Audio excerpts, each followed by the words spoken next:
सीमा हैदर का भाई है क्या मोदी? दुनिया भर के पाकिस्तान को भगा रहा, सीमा हैदर को भगा।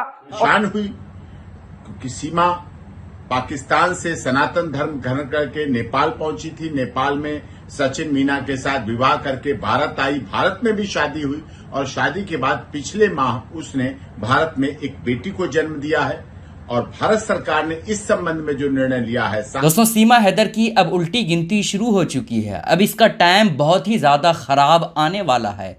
सीमा हैदर वही सीमा हैदर जिसने पाकिस्तान के बॉर्डर को क्रॉस करके नेपाल के जरिए से हिंदुस्तान में घुस आई थी और 4 बच्चों को अपने साथ लाई थी और सचिन के साथ शादी रचाई और ये कुछ सालों से हिंदुस्तान में ही रह रही थी। लेकिन अभी हाल ही में कश्मीर के किस तरह से आतंकवादियों ने हमला किया, उसके बाद हिंदुस्तान ने तमाम पाकिस्तानियों का वीज़ा अभी कैंसिल कर दिया है। जितने भी पाकिस्तानी लोग हिंदुस्तान में रह रहे थे किसी वजह से भी, उसे 48 घंटे के अंदर उसे पाकिस्तान जाने का ऑर्डर दे दिया गया है। और अब सीमा हैदर की बहुत बड़ी परेशानी आने वाली है।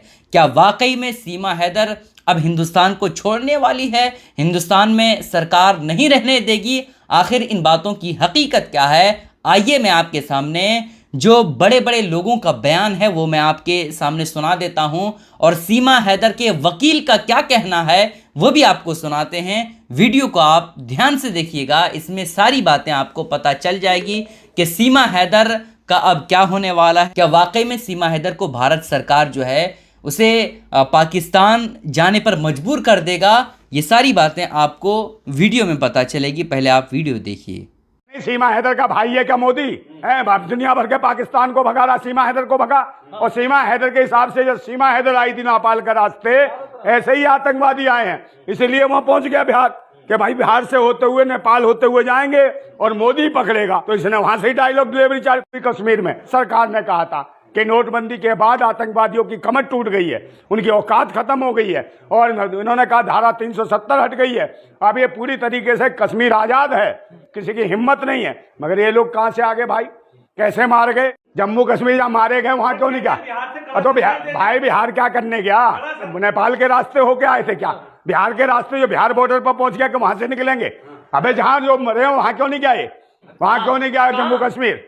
विगत दिवस बहुत ही दुखद आतंकवादी घटना पहलगाम श्रीनगर में पाकिस्तान के द्वारा साजिश और षड्यंत्र के तहत हमारे निर्दोष निहत्थे जो सैलानी टूरिस्ट गए हुए थे, घूमने गए हुए थे, हनीमून मनाने गए हुए थे, कश्मीर की अर्थव्यवस्था को मजबूत करने गए थे और वहां पर दुखद घटना हुई जिस संबंध में सीमा अपनी बेटी और खुद बीमार होने की वजह से अस्पताल में होने के बावजूद बहुत दुखी हुई, बहुत परेशान हुई क्योंकि सीमा पाकिस्तान से सनातन धर्म ग्रहण करके नेपाल पहुंची थी। नेपाल में सचिन मीना के साथ विवाह करके भारत आई। भारत में भी शादी हुई और शादी के बाद पिछले माह उसने भारत में एक बेटी को जन्म दिया है और भारत सरकार ने इस संबंध में जो निर्णय लिया है, सार्क वीजा टूर के संबंध में, जो बहुत अच्छा निर्णय है, आतंकवाद खिलाफ निर्णय है।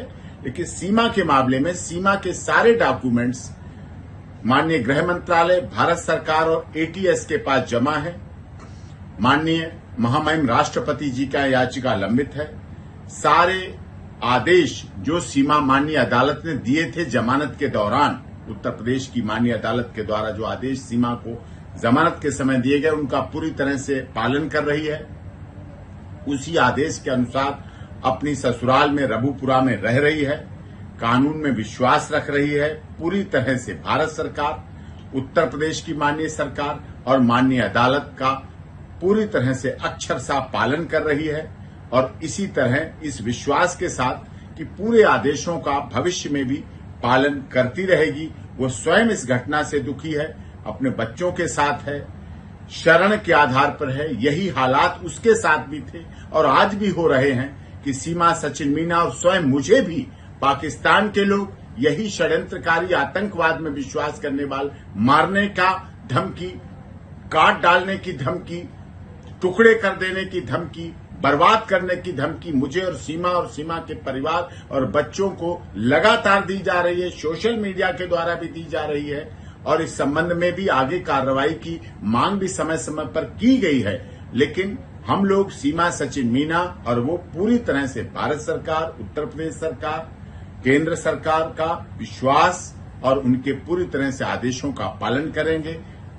पहलगाम की घटना से पूरी तरह से सभी दुखी है और माननीय अदालत का आदेशों का पूरी तरह से पालन किया जाएगा, शांतिपूर्वक कानून में विश्वास रखते हुए। और सीमा सचिन मीना को भारत सरकार, उत्तर प्रदेश सरकार की सबका साथ, सबका विकास, सबके न्याय के साथ सीमा शरण के आधार पर आई हुई, क्योंकि सीमा को तो वहां मार डालने, काट डालने की धमकी दी जा रही इस आधार। तो वीडियो आपने देख लिया दोस्तों। सीमा हैदर के वकील का कहना है कि भारत सरकार के पास सीमा हैदर के सारे डॉक्यूमेंट्स, सारे प्रूफ, सारे कागजात मौजूद है और उत्तर प्रदेश के एटीएस की टीम जो है उनके पास सारे मामलात मौजूद है।